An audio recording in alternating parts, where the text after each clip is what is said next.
Oleh anugerah Tuhan kita boleh ada sebagaimana kita ada hari ini. Tuhan yang kudus itu memanggil kita untuk datang mendekat kepadanya. Allah yang kudus itu memanggil kita yang berdosa dan melayakkan kita.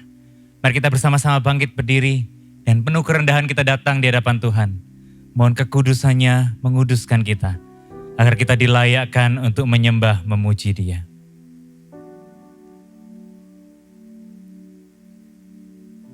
Ibadah kita pada pagi hari ini kita mulaikan dalam nama Allah Tritunggal. Allah Bapa, Putra, dan Roh Kudus. Kiranya anugerahnya, rahmatnya mengalir, memenuhi kehidupan kita. Memberkati setiap kita lewat setiap detik ibadah kita pada hari ini. Hanya di dalam namanya kita mulaikan ibadah ini. Amin. Mari kita datang kepada Tuhan dengan membawa pujian kita.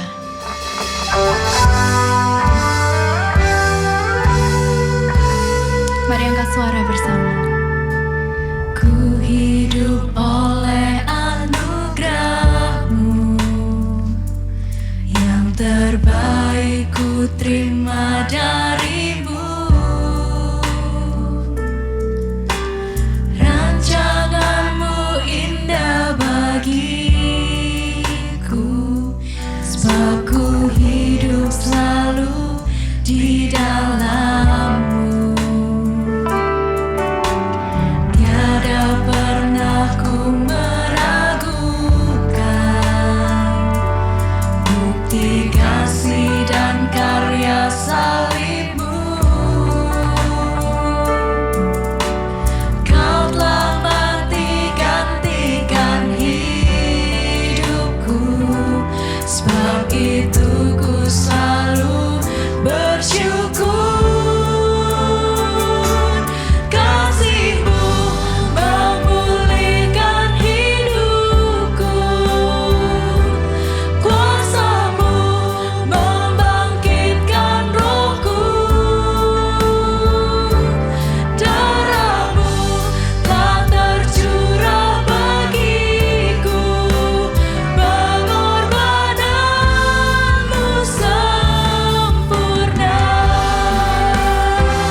bersyukur Tuhan untuk kasih dan pengorbanan-Mu yang sempurna yang telah Kau berikan pada setiap kami. Kami bersyukur Tuhan kalau hari ini kami boleh datang bukan lagi sebagai hamba dosa, bukan lagi sebagai orang yang terikat oleh dosa, tapi kami boleh datang sebagai orang yang menang. Kami boleh datang sebagai anak-anak Tuhan dan kami boleh berbicara dengan Engkau, bertemu dengan Engkau, muka dengan muka. Saat ini Tuhan kami datang, kami membawa doa-doa kami, pergumulan kami, ucapan syukur kami hanya kepadamu. Kami berdoa Tuhan untuk masa pandemi yang masih berlangsung hingga saat ini. Meskipun kami tidak tahu Tuhan kapan pandemi ini akan berakhir. Meskipun kami tidak tahu Tuhan apa yang akan kami hadapi esok, apa yang harus kami lakukan. Tapi kami percaya bahwa Engkau adalah Tuhan yang selalu tahu yang terbaik untuk kami. Engkau Tuhan yang selalu hadir bersama-sama dengan kami di tengah kegelapan, di tengah masa pandemi yang sulit bagi kami ini. Kami berdoa Tuhan untuk pemerintah Indonesia, untuk Bapak Presiden dan wakilnya, untuk setiap menteri, setiap jajaran pemerintahan yang ada. Kau yang pakai setiap mereka Tuhan, untuk boleh mengerjakan tugas mereka masing-masing dengan baik. Kalau saat ini Tuhan sedang dilakukan vaksin untuk masyarakat Indonesia, kami berdoa menyerahkan proses vaksin ini ke dalam tangan-Mu. Biarlah semua proses ini boleh berjalan dengan lancar, mulai dari pendistribusian vaksin hingga pemberian vaksin untuk setiap kami. Kami juga berdoa Tuhan mengingat banyak bencana yang saat ini terjadi di negeri ini. Untuk gempa bumi, untuk banjir, untuk tanah longsor, untuk kecelakaan demi kecelakaan, dan bahkan untuk aksi terorisme yang terjadi. Kami tahu Engkau bukan Tuhan yang melihat kami dari jauh, tapi Engkau juga adalah Tuhan yang hadir bersama-sama dengan kami. Engkau mengerti dengan persis apa yang kami alami dan apa yang saudara-saudara kami rasakan. Kami berdoa Tuhan untuk mereka yang terdampak secara langsung oleh berbagai bencana ini. Biar Tuhan Kau yang hadir dan menguatkan mereka. Kau Tuhan yang menemani mereka, sehingga mereka boleh kembali bangun, kembali berdiri, kembali melanjutkan kehidupannya bersama-sama dengan Engkau dan hanya dengan kekuatan-Mu. Dan untuk setiap kami Tuhan, kami mau menyerahkan diri kami di tengah kondisi kami, di tengah pergumulan kami. Ajar kami untuk melihat situasi di sekitar kami sama seperti Engkau melihatnya. Ajar kami untuk melihat segala kesulitan ini bukan hanya dari kacamata kami sebagai manusia biasa, tetapi dari sudut pandang-Mu sebagai Tuhan yang hidup, yang sanggup. Sehingga dalam apapun yang kami lakukan, kami boleh tetap melakukannya sesuai dengan apa yang Kau kehendaki. Sehingga kami boleh terus berpikir hal yang benar. Kami boleh terus mengatakan hal yang benar. Kami boleh terus melakukan hal yang benar. Apapun yang terjadi, bagaimanapun kondisinya. Terima kasih Tuhan. Terima kasih. Hanya di dalam nama-Mu kami berdoa dan bersyukur. Amin.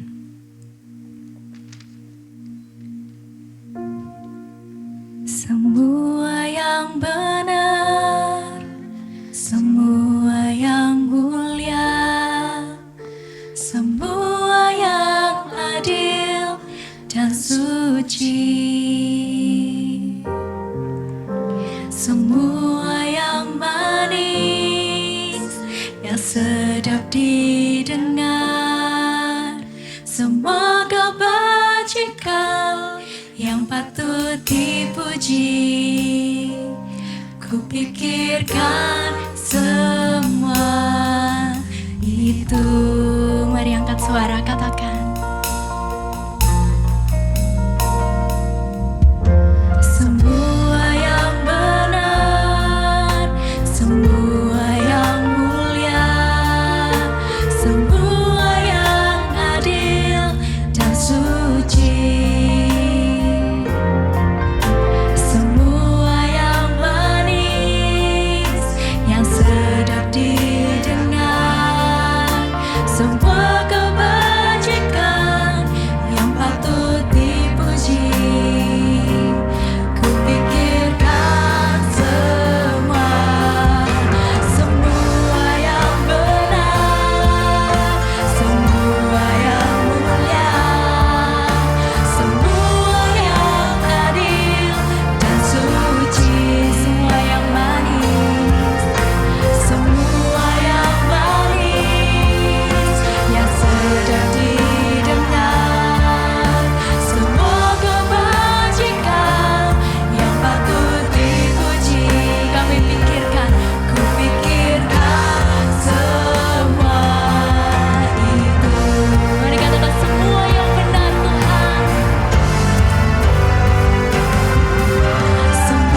bagaikan emas yang murni, bentuk hatiku selalu, biar ku menjadi ciptaan baru, bebas dari semua yang jahat. Serupa dengan gambarmu, sucikan ku, kuduskan hatiku, ubah hatiku seperti hatiku, kudus berkenan bagimu, bagaikan emas yang murni, bentuk hatiku selalu, biar ku menjadi ciptaan baru, bebas dari semua yang jahat. Serupa dengan gambarmu, sucikan ku, kuduskan hatiku, Tuhan. Ini doa kami, Tuhan. Pulihkan kami, Tuhan.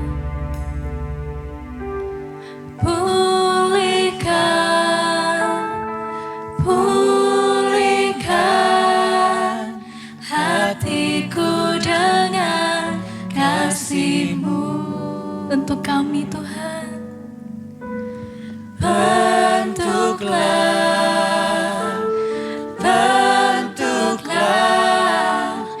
hatiku jadi seperti-Mu.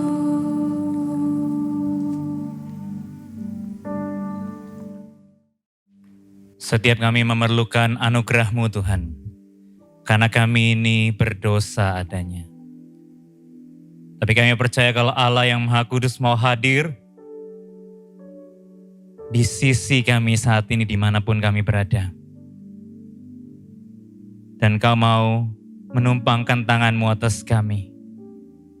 Hanya satu sentuhan-Mu yang kami perlu, agar kami boleh dikuduskan dan dilayakkan di hadapan Tuhan. Sentuh kami Tuhan, sucikan kami, kuduskan kami daripada segala celah.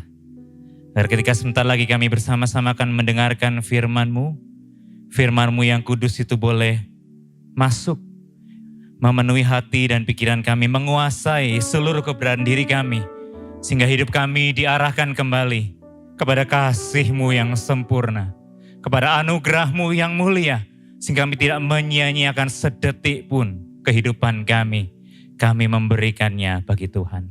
Allah Roh Kudus yang Tuhan berikan di dalam hati kami, tuntunlah kami, kuasai kami sepenuhnya, agar kami dengan pertolongan-Mu, kami dimengertikan oleh kebenaran-Mu, digerakkan untuk menghidupi kebenaran-Mu setiap hari dalam hidup kami. Urapi hamba-Mu, menyampaikan firman-Mu dengan jelas, sederhana dan dapat dimengerti. Pakai dia juga bukan hanya banyak berbicara, dia juga banyak melakukan firman-Mu di dalam hidupnya.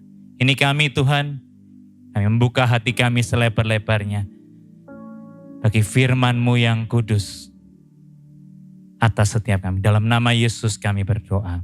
Amin. Kita bersyukur pagi hari ini kita bersama-sama akan merenungkan sebuah tema, yaitu Habits of Holiness. Kita bersama-sama akan belajar bagaimana kita memiliki lifestyle yang menorong kita untuk hidup kudus, berkenan di hadapan Tuhan. Kita akan mendasari bagian firman Tuhan hari ini dari kitab Daniel pasal yang pertama ayat 6 sampai ayat 8. Dilanjutkan Daniel pasal yang ke-6 ayat yang ke-11. Saya akan membacakannya bagi teman-teman sekalian. Teman-teman boleh membuka Alkitab dalam Daniel pasal yang pertama ayat 6 sampai ayat yang ke-8, dilanjutkan pasal yang ke-6 ayatnya yang ke-11.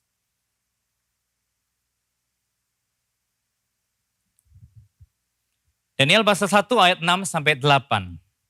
Di antara mereka itu ada juga beberapa orang Yehuda, yakni Daniel, Hanaya, Misael, dan Azaria. Pemimpin pegawai istana itu memberi nama lain kepada mereka. Daniel dinamainya Belsasyar, Hanaya dinamai Sadrak, Misael dinamainya Mesak, dan Azaria dinamai Abednego.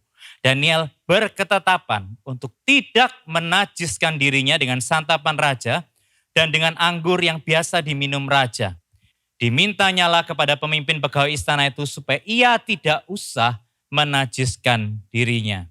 Daniel pasal yang ke-6 ayatnya yang ke-11.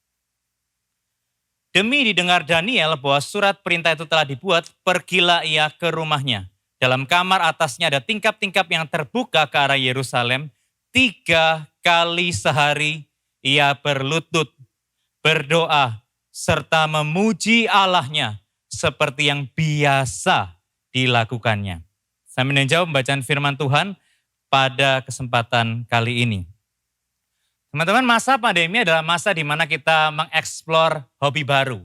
Saat ada banyak keterbatasan, mungkin kita nggak bisa travel jauh, kita memiliki dan mengembangkan, banyak orang memiliki dan mengembangkan hobi-hobi yang baru. Nah, saya dan istri saya belakangan mencoba hobi baru yaitu gardening, berkebun. Ada banyak teman-teman juga mungkin berkebun, hidroponik dan sebagainya. Diawali dengan rumah kami yang gersang, nggak ada apa-apanya, kosongan. Kami mulai beli tanah di Duku Kupang, kemudian beli rumput, beli beberapa tanaman. Ya. Jadi kami karena petak untuk tamannya itu nggak besar, jadi kami nanam sendiri. Beli tanah, pupuk sendiri, ditanam sendiri. Kalau nyuruh orang mahal banget. Jadi aku beli sendiri, masukin di mobil sendiri, terus nanam rumputnya satu-satu sendiri. Nah akhirnya Stefani, istri saya yang lebih invested. Kemudian kita beli beberapa tanaman lain, misalnya keladi tricolor, pisang kipas, tanaman lidah mertua, dan akhirnya pengen nyoba yang lain. Ini ada gambarnya ya. Kita berkebun dan nyoba beberapa bibit-bibit lain yang mungkin bisa dipakai untuk masak, herbs gitu ya. Jadi ada cabai, mint dan sebagainya.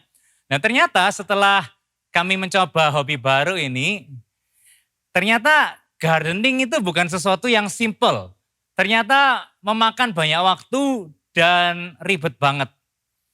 Supaya benih itu bisa tumbuh, ternyata setiap benih itu harus diperlakukan dengan berbeda. Jadi Stefani habisin banyak jam untuk lihat di YouTube, benar-benar oh kalau benih seperti ini harus diapain, harus ditaruh di tisu selama 2 hari sampai muncul kecambah. Ada yang lain harus dipukul dulu dan sebagainya.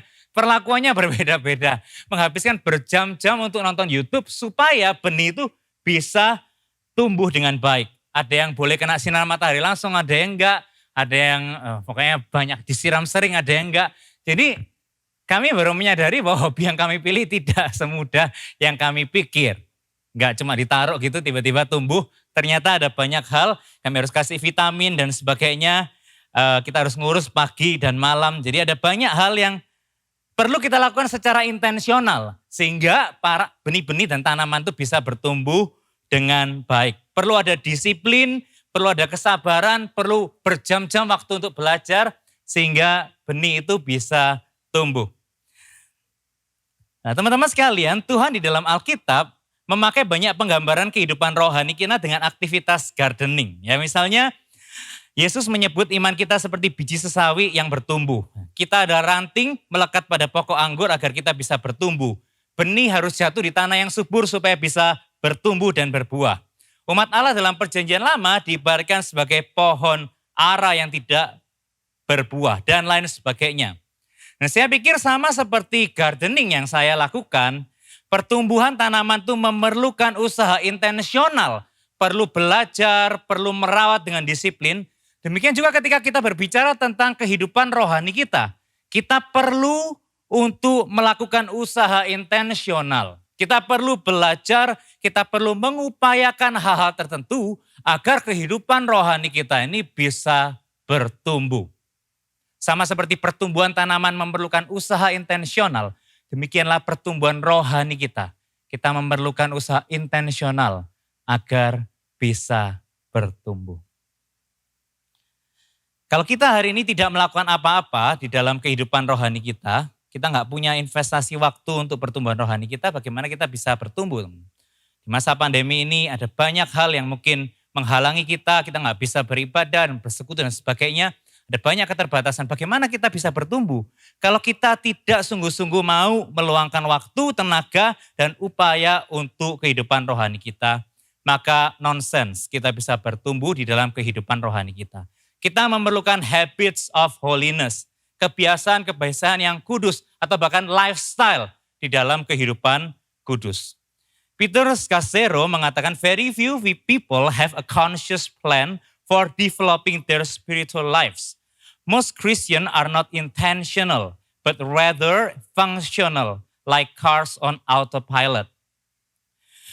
Peter mengatakan sangat sedikit orang Kristen yang memiliki plan yang jelas untuk kehidupan rohani mereka. Kebanyakan orang Kristen bukan memiliki kehidupan yang intensional, tetapi cuma fungsional. Seperti mobil yang autopilot. Schedule yang begitu padat, to-do list yang gak ada habisnya, dikejar pekerjaan satu pekerjaan lain dan keluarga, bising dibombardir informasi di sosial media, dan kekhawatiran yang terus mempercepat kehidupan kita, bukan memperlambat hidup kita. Itu adalah penggambaran kehidupan kita hari ini, penuh dan padat. Dan kita kalau nggak punya plan secara intensional atau lifestyle yang mensupport agar pertumbuhan rohani kita bisa bertumbuh, kita nggak akan kemana-mana. Kita nggak akan bertumbuh ke arah keserupaan dengan Kristus. Kita bukanlah benih yang bisa, kita kalau tidak punya usaha intensional kita nggak akan bertumbuh. Kita akan menjadi benih yang jatuh ke tanah yang dangkal, semak berduri dan sebagainya. Sehingga nggak heran kita nggak bertumbuh kalau kita tidak sungguh-sungguh mengusahakan kehidupan rohani, upaya yang intensional untuk membangun kerohanian kita. Kita membutuhkan habits of holiness. Banyak di antara kita tidak bertumbuh karena tidak ada lifestyle yang mensupport kehidupan rohani kita. Bahkan banyak di antara kita jatuh dalam dosa karena ketika kita berusaha meninggalkan satu dosa, kita nggak punya pengganti kehidupan kudus atau kebiasaan lifestyle kudus yang bisa menolong kita untuk mengisi kekosongan yang telah kita buang dari dosa kita. Jadi kita kembali lagi ke jatuh lagi dosa yang sama karena kita nggak punya kebiasaan-kebiasaan kudus yang baik yang menunjang kerohanian kita. Dalam teks yang hari ini kita baca, kita melihat tentang Daniel. Daniel ada seorang yang dibawa dari tanah Yehuda, tanah Israel, ke pembuangan di Babilonia oleh Raja Nebukadnezar. Di bagian firman Tuhan yang kita lihat, Daniel dibawa dan kemudian diganti namanya. Ya, Daniel diganti namanya, terus dia harus belajar segala pengetahuan dari ajaran Babilonia yang kafir. Dia harus belajar ilmu, worldview dan lain sebagainya, mengenal para dewa yang disembah oleh orang-orang itu, filsafat keilmuan dan mitos-mitos yang bertentangan dengan ajaran orang Yahudi, yang bertentangan dengan kehendak Yahweh. Kenapa Daniel diubah namanya? Diubah namanya jadi Belshazzar. Tujuannya apa? Agar Daniel bisa melupakan Yahweh, melupakan Tuhan, melupakan imannya. Dan kemudian dijadikan manusia yang baru, dipengaruhi dengan kultur dan budaya Babilonia, dan kemudian boleh berkarya di tengah-tengah kerajaan Babilonia.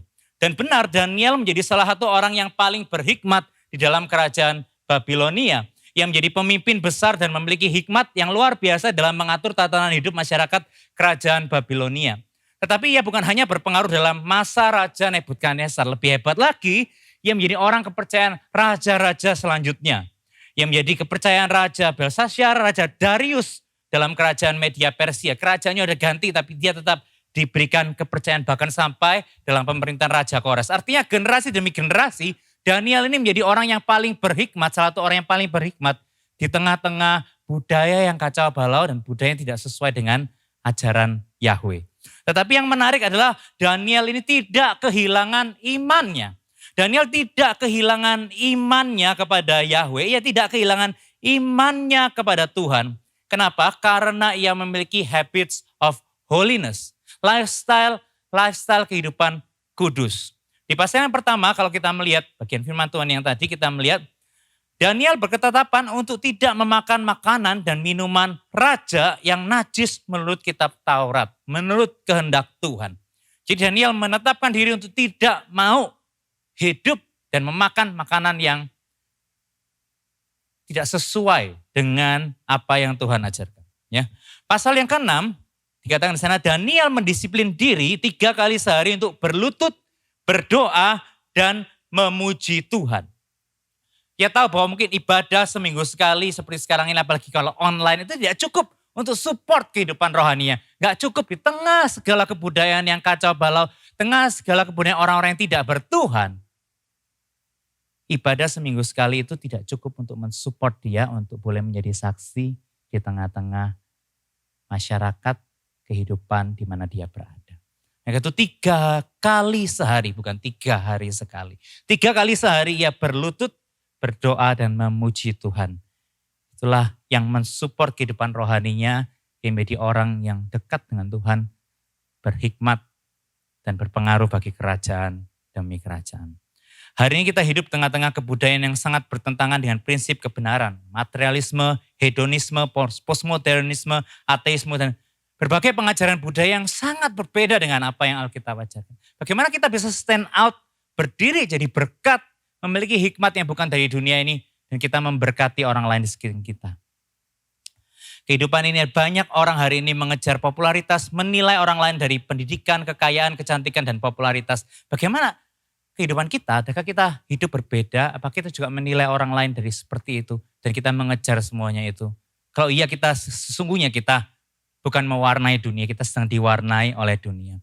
Dan bagaimana kita bisa hidup berbeda, bagaimana kita nggak blend in di tengah kebudayaan kita, kita perlu memiliki kehidupan rohani yang bertumbuh, yang disupport oleh habits of holiness. Disupport oleh upaya-upaya yang intensional, lifestyle yang kudus, yang menolong kita terus dekat sama Tuhan dan bertumbuh di dalam kehidupan rohani kita. Bagaimana cara kita memiliki habits of holiness, teman-teman ya? Ada beberapa kategori yang kita bisa perhatikan dan lakukan secara intensional dalam keseharian kita. Yang pertama yaitu prayer, scripture, silent and solitude, daily office. Daily office ini seperti yang dilakukan Daniel. Mengambil waktu secara intensional dalam satu hari beberapa kali untuk berdoa, datang kepada and study. Ya. Prayer adalah sesuatu hal yang sangat penting. Doa adalah sesuatu yang sangat penting untuk membangun dan mensupport kehidupan rohani kita. Kita harus punya lifestyle doa yang baik agar kita boleh memiliki kehidupan yang kudus dan bertumbuh.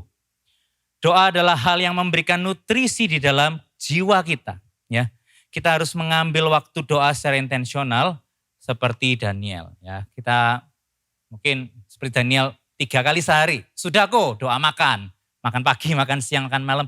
Tapi kalau kita boleh jujur, kita doa makan, apakah sungguh kita berdoa datang kepada Tuhan bersyukur? Seringnya cuma izin makan, ya, pamit makan Tuhan, makan terima kasih berkat-Mu, amin. Gitu ya. Apa benar kita mensyukuri berkat Tuhan? Apa kita mencari Tuhan? Ataukah sekedar rutinitas yang kita lakukan sejak kita sekolah minggu? Dan rasanya aneh kalau kita nggak melakukannya. Saya belajar untuk berdoa makan secara berbeda ya. Jadi kalau dulu kan sebelum makan doa. Saya belajar untuk waktu makan gitu, misalnya makan empal gitu ya. Waktu saya merasakan, empalnya enak, saya doa. Sambil bersyukur pada Tuhan, wah enak sekali Tuhan, terima kasih aku masih bisa merasakan. Sehingga pengalaman doa saya itu bersatu dengan pengalaman indrawi saya, yaitu lidah, indera pengecapan saya, dan itu jadi hal yang lebih meaningful ketika saya berdoa. Karena saya merasakan dan mensyukuri.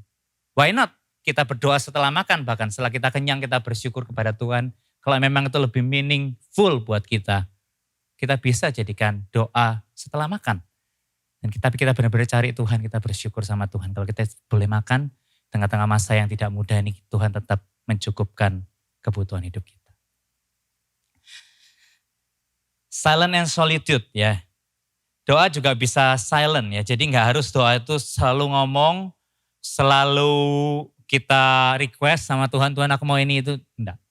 Ada baiknya kita juga mengambil waktu untuk diam di hadapan Tuhan. Kita tenang di hadapan Tuhan. Siapa tahu Tuhan di tengah kediaman itu Tuhan bicara lewat kita, Tuhan ingetin ayat Alkitab buat setiap kita. Tuhan ingetin pengalaman rohani, bahkan sesuatu yang Tuhan mau bicara sama kita. Hari ini mungkin bukan Tuhan yang gak bicara, tapi kita yang gak dengar. Karena kita terlalu bising, terlalu sibuk. Dan kita gak pernah diem di hadapan Tuhan. Akhir tahun yang lalu, istri saya, Stefani, divonis sebuah penyakit yang dengar namanya itu mengerikan dan harus dioperasi. Kita cek di beberapa dokter, dan dokter yang terakhir yang kita pergi, udah jelas dia mesti dioperasi. Kita keluar dari ruang praktek dokter, kita masuk ke mobil, kita diam aja. Saya nggak ngomong apa-apa, saya juga harus memproses apa yang baru saya dengar. Dia juga nggak ngomong apa-apa. Kita mulai jalan, dan tiba-tiba dia bilang, aku merasa Tuhan ingetin aku satu pengalaman. Waktu dulu Tuhan ingetin suatu ketika dia pernah nyetir ke tempat yang jauh, yang dia gak pernah pergi ke rumah temennya tapi gak pernah ke areal itu. Dan dia pasang GPS. Tapi ternyata tengah jalan baterainya tinggal 2%. Baterainya habis, dia gak bawa charger. Estimasi perjalanannya masih 25 menit.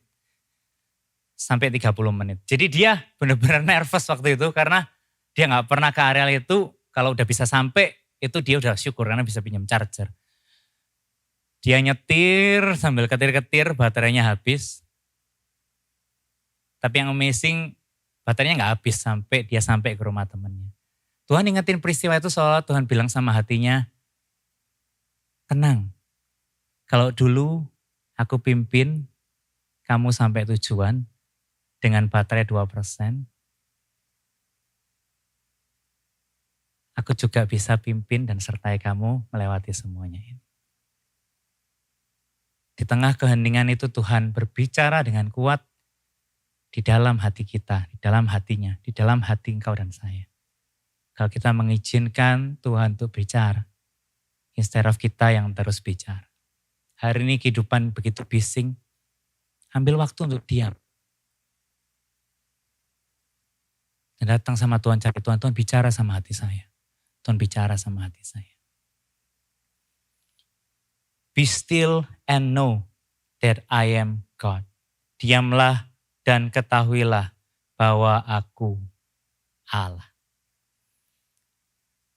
Hal yang ketiga dalam doa, ya ada banyak hal yang teman-teman bisa lakukan, tapi salah satunya adalah yang baik adalah doa eksamen.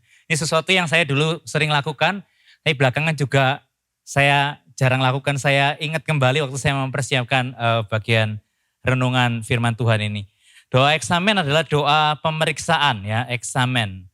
Jadi sebelum tidur kita review hari kita sepanjang hari itu, dari pagi kita ngelakuin apa aja. Misalnya bangun pagi tadi siap-siap kerja, kemudian keluar rumah lihat aduh tong sampahnya kocar-kacir karena kucingnya merusak, kita jengkel di jalan ada orang yang ngawur, kita sempat meso dan sebagainya, sampai kantor ya semuanya baik-baik saja. Kita review sampai dari pagi sampai malam ya, sampai sebelum kita tidur. Nah setelah itu kita berdoa. Kalau ada dosa yang kita lakukan, kita say sorry sama Tuhan. Tuhan ampuni dosa aku tadi meso, Tuhan tadi aku mestinya bisa jadi berkat, aku misalnya ada kesempatan memberi orang, aku gak peduli, aku mengurungkan niat padahal Tuhan gerakkan aku. Kita mengakui dosa kita. Ada banyak orang hari ini menumpuk dosa itu seperti menumpuk baju kotor, laundry kita. Jadi gak pernah diberesin, di kamar kita numpuk-numpuk segitu banyak. Kalau kita melakukan doa eksamen ini, kita setiap hari kita datang sama Tuhan, beresin sama Tuhan. Disitulah besok pagi kita datang dengan keranjang laundry yang bersih. Kita menjalani kehidupan dan kita ingat kita diampuni. Dan kita menjalani hari yang baru dengan anugerah Tuhan. Tapi banyak orang yang ditumpuk aja. Ditumpuk gitu ya. Lalu selain kita mengaku dosa, kita juga bersyukur atas misalnya kita merasakan ada hal-hal yang baik yang Tuhan izinkan. Hari itu terjadi semua karena kebaikan dan kasih Tuhan bagi kita. Kita bersyukur kepada Tuhan, terus kita tidur. Itu doa eksamen. Jadi kita menelusuri hari kita, mengakui dosa kita dan mensyukuri kasih Tuhan atas hari kita. Sehingga kita bisa tidur dan besok kita memulai hari yang baru dengan anugerah dan kebaikan Tuhan sebagai orang yang diampuni. Dan kita siap menjalani hari yang baru. Kita percaya Tuhan punya kasih dan anugerah yang baru untuk hari yang baru. Ini ada beberapa hal yang Saya juga mau belajar untuk kembangkan lagi doa eksamen. Sama-sama kita kembangkan. Kita menjadikan ini lifestyle gitu. Jangan hanya menjadikan aktivitas rohani sebagai rutinitas. Tetapi kita coba berdoa di hadapan Tuhan bagaimana kita bisa membangun kembali kehidupan doa kita. Dengan cara yang berbeda, dengan cara yang baru, dengan cara yang kreatif untuk mensupport pertumbuhan rohani kita. Yang kedua adalah rest. Rest ya. Rest, istirahat, sabat, simplicity, play, and recreation. Kita juga memerlukan waktu di mana kita bisa beristirahat, bahkan have fun gitu ya, untuk mengisi jiwa kita. Tuhan yang tidak butuh istirahat memberikan teladan waktu penciptaan di hari ke-7 dia beristirahat untuk memberi kita sebuah ritme dan kesadaran bahwa kita juga perlu istirahat. Kita juga perlu stop di dalam kehidupan kita. Kita nggak bisa hidup terus-menerus seperti kereta nggak ada berhentinya. Kita perlu stop, kita perlu rest, kita perlu sabat, kita perlu istirahat. Lebaran 2 tahun yang lalu saya hiking naik ke Semeru sama beberapa teman. Elsa, Jos, Teguh, Joseph dan sebagainya ya. Kami mendaki mau ngejar sunrise tapi kesuwen, telat ya. Belum sampai atas udah sunrise duluan. Nah tapi saya tuh orangnya takut ketinggian. Jadi yang membuat saya terus naik itu karena saya takut lihat belakang. Jadi saya terus naik. Capek juga nggak berani berhenti. Saya cuma kayak naik terus. Sampai udah sunrise, aku tetap gitu naik terus gak berani lihat ke bawah karena aku takut kayak piung gitu jatuh ke bawah gitu. Jadi terus naik, sampai ada satu orang bilang stop dulu stop. Terus aku udah kayak takut gitu kan. Tapi karena yang lain stop, saya juga stop, takut juga sendirian kan. Jadi stop, duduk, cari batu untuk istirahat. Dan kemudian saya balik badan. Dan saya lihat itu pemandangan awan, gunung-gunung. Seperti iklan Indomie itu. Tapi benar-benar saya lihat dengan mata kepala saya sendiri. Wow, hati saya langsung warm waktu itu. Hati saya langsung mengagumi Tuhan. Dan somehow kalaupun ada fotonya, nggak bisa compare sama apa yang saya lihat. Dan saya simpan dalam memori saya. Saya mensyukuri Tuhan dan keajaiban keindahan ciptaannya. Hanya ketika saya mau berhenti. Bayangkan kalau saya nggak berhenti, saya terus naik, mungkin saya melewatkan momen itu. Teman-teman, kehidupan hari ini kita banyak yang hidup terus nggak istirahat. Schedule satu selesai, satu lain datang. Hidup kita seperti grup tour AI orang Indonesia ya, yang cuma ngejar destinasi dan foto. Jadi kita cuma Eiffel Tower gitu, foto terus naik bus cuma 10 menit, nggak sempat enjoy, nggak sempat lihat vibe, ambience, pindah lagi. Louvre Museum gitu, foto gitu. Terus pergi lagi, gitu. Pergi. Ini Notre Dame gitu, foto gitu. Cuma mengejar destinasi dan foto. Terus seperti itu, kejar-kejar. Tidak heran touring seperti itu capek sekali. Karena kita cuma kejar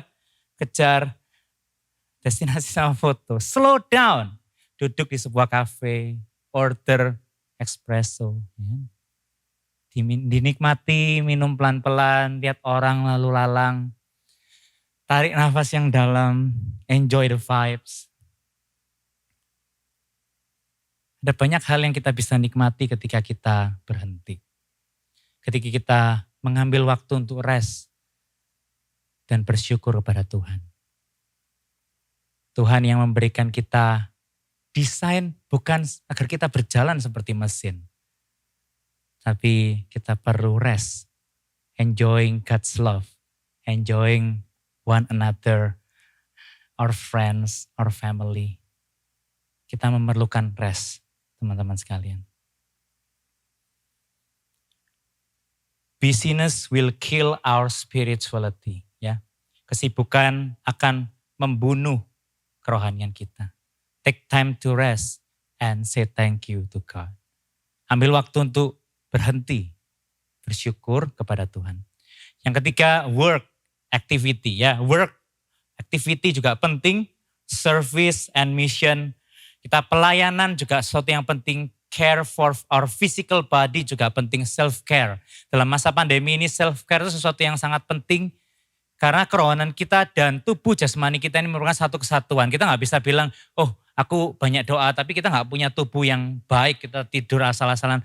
Kita gak akan punya spiritualitas yang sehat. Nah karena itu kita perlu juga self-care diri kita. Nah, kita bisa bahas lebih lengkap tentang ini karena saya kalau bahas ini bisa 1 jam lagi. Self-care dan kita pelayanan itu juga mensupport kerohanian kita.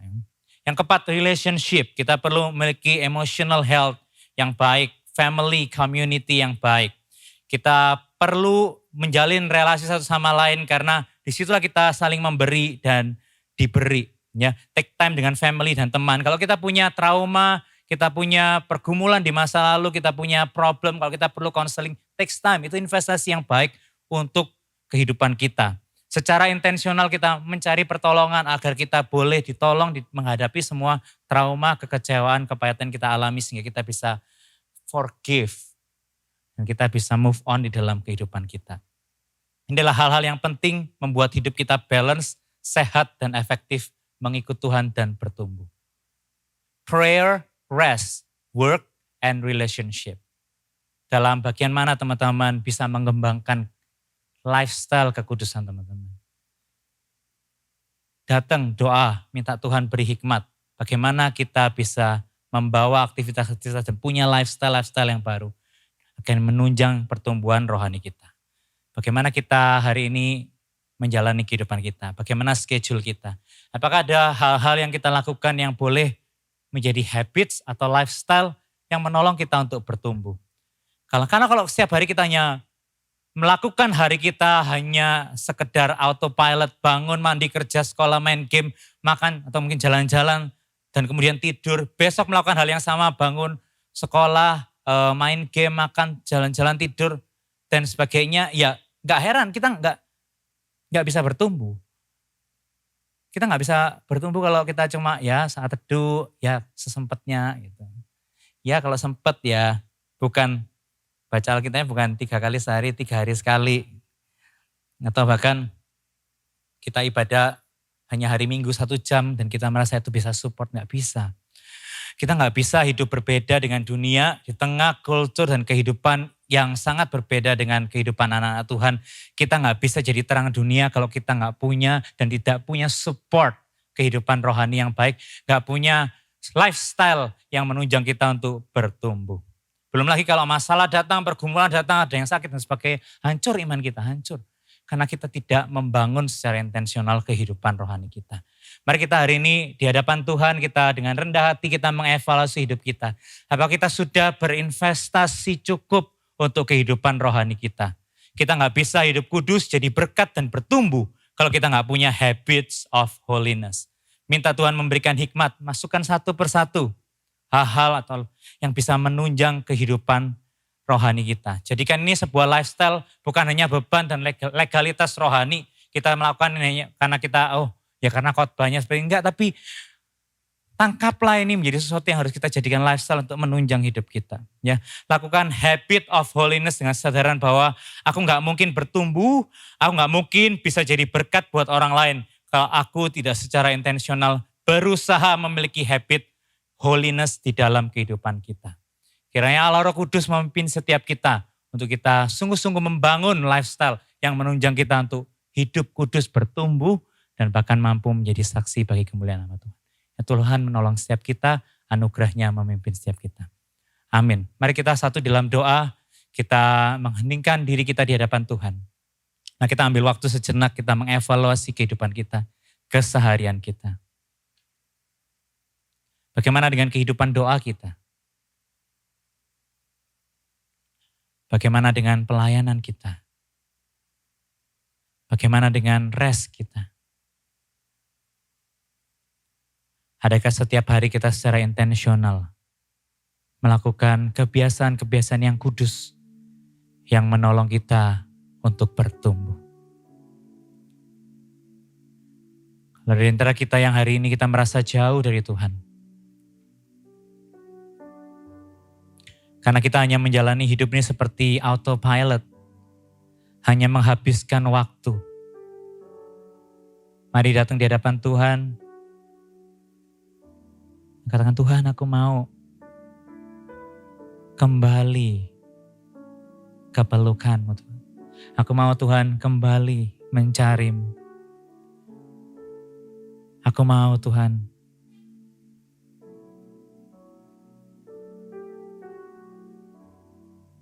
mendekat kepada Tuhan yang mengasihiku. Mari berdoa mohon hikmat Tuhan, agar Tuhan menolong kita untuk satu persatu membangun kehidupan rohani kita. Entah itu di prayer, entah mungkin kita yang sibuk, kita mengambil waktu untuk rest, berdiam di hadapan Tuhan.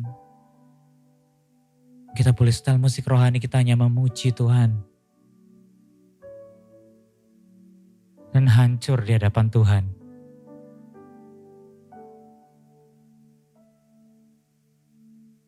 Mari kita datang di hadapan Tuhan.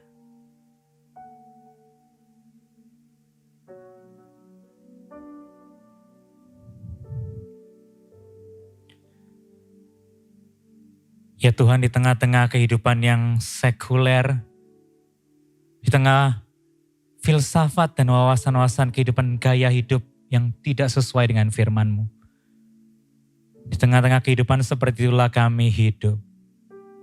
Ampuni kami Tuhan kalau Engkau menjumpai kami hidup terlalu blend in dengan orang-orang yang tidak mengenal Tuhan. Ampuni kalau Engkau menjumpai kami hidup hanya melakukan schedule secara autopilot. Dan kami hanya menyisakan waktu dan menyempatkan waktu untuk Engkau Tuhan. Hari ini kami tahu mengapa kami enggak bertumbuh.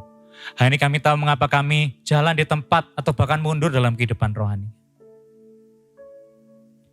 Karena kami enggak punya support di dalam kehidupan kami mengikut Engkau. Tuhan, tolong kami agar firman-Mu memenuhi hati dan pikiran kami Tuhan. Roh Kudus menggerakkan kami untuk menghidupinya. Dari kematian rohani kami boleh bangkit. Kami boleh mencari Tuhan lagi, kami boleh desperately calling your name. Kami boleh hancur di hadapan Tuhan, kembali dibangkitkan oleh anugerah-Mu Tuhan. Dan Tuhan, gerakkan kami untuk kami secara intensional. Di dalam kehidupan kami sungguh melakukan aktivitas, memasukkan doa, memperhatikan kehidupan doa kami lebih sungguh. Memperhatikan kehidupan, membaca firman kami dengan sungguh. Kami stop, mengambil waktu untuk berhenti dan mengagumi Engkau Tuhan. Tuhan tolong kami, Tuhan tolong kami. Kami tahu kalau kami gak melakukan apa-apa, perubahan apa dalam hidup kami gak bisa bertumbuh, kami bisa jadi berkat Tuhan. Dan itu kami sadar, seberapapun kami mau, kami membutuhkan anugerah-Mu Tuhan yang menyertai kami. Pegang tangan kami Tuhan. Dan tuntun kami di dalam hikmat-Mu yang ilahi. Agar kami boleh melakukan firman-Mu. Kami boleh membangun satu persatu lifestyle kehidupan kami. Perlahan demi perlahan. Kami secara intensional memiliki disiplin rohani yang baik. Habits of holiness. Sehingga kami tengah-tengah angkatan yang tidak mengenal Tuhan. Kami boleh bersinar. Kami boleh bertumbuh. Kami boleh memuliakan Engkau. Ini hidup kami Tuhan. Materaikan firman-Mu jadi bagian yang kekal dalam hidup kami. Yang kami simpan. Dan kami hidupi sampai akhir hidup kami. Di dalam dan demi nama Yesus, kami berdoa. Amin. Selama 1 bulan ini kita boleh terus diingatkan untuk hidup menjaga kekudusan. Bahkan hari ini firman Tuhan mendorong kita untuk boleh menjadikannya sebuah habit, sebuah gaya hidup. Sehingga dalam setiap hal yang kita lakukan, kita boleh terus hidup dengan kudus. Terus hidup sesuai dengan apa yang Tuhan inginkan. Terus hidup memegang iman, kepercayaan kita. Saat ini saya mengundang setiap kita bangkit berdiri. Dimanapun kita berada, mari sekali lagi kita mau nyatakan iman, kepercayaan kita di hadapan Tuhan dan sesama. Mari bersama kita ikrarkan pengakuan iman rasuli. Aku percaya kepada Allah, Bapa yang Maha Kuasa, Khalik langit dan bumi, dan kepada Yesus Kristus, Anaknya yang tunggal, Tuhan kita. yang dikandung dari Roh Kudus, lahir dari anak darah Maria, yang menderita sengsara di bawah pemerintahan Pontius Pilatus, disalibkan, mati, dan dikuburkan, turun ke dalam kerajaan maut. Pada hari yang ketiga, bangkit pula dari antara orang mati, naik ke surga, duduk di sebelah kanan Allah, Bapa yang Maha Kuasa. Dan dari sana ia akan datang untuk menghakimi orang yang hidup dan yang mati. Aku percaya kepada Roh Kudus, gereja yang kudus dan am, persekutuan orang kudus, pengampunan dosa, kebangkitan tubuh, dan hidup yang kekal. Amin. Teman-teman kasih Tuhan, kita bukan hanya dipanggil untuk beribadah, tapi kita dipanggil untuk pergi. Menjadi saksinya dimanapun kita berada. Bangunlah kehidupan rohanimu di hadapan Tuhan. Milikilah lifestyle kehidupan kudus yang buat engkau bertumbuh dan mampu hidup berbeda tengah-tengah masyarakat di mana Tuhan menempatkan kita. Arahkanlah hatimu kepada Tuhan, serahkanlah masa mudamu, dan hiduplah bagi kemuliaan namanya. Biarlah setiap detik hidupmu engkau persembahkan bagi Tuhan kita yang hidup. Tuhan yang bukan hanya mengasihi kita, tapi Tuhan yang juga membuktikan kasih-Nya di atas Kalvari. Ia mati agar kita boleh hidup. Hidup bagi kemuliaan Tuhan. Hidup memberkati sesama kita. Arahkanlah hatimu kepada Tuhan dan terimalah berkat yang daripadanya. Kiranya Tuhan memberkati engkau dan melindungi engkau. Kiranya Tuhan menyinari engkau dengan wajah-Nya dan memberi engkau kasih karunia. Kiranya Tuhan menghadapkan wajah-Nya kepadamu dan memberi engkau damai sejahtera yang melampaui segala akal mulai hari ini sampai selama-lamanya. Amin. Tuhan Yesus memberkati kita. Hiduplah bagi kemuliaan-Nya. Silakan duduk. Tuhan memberkati.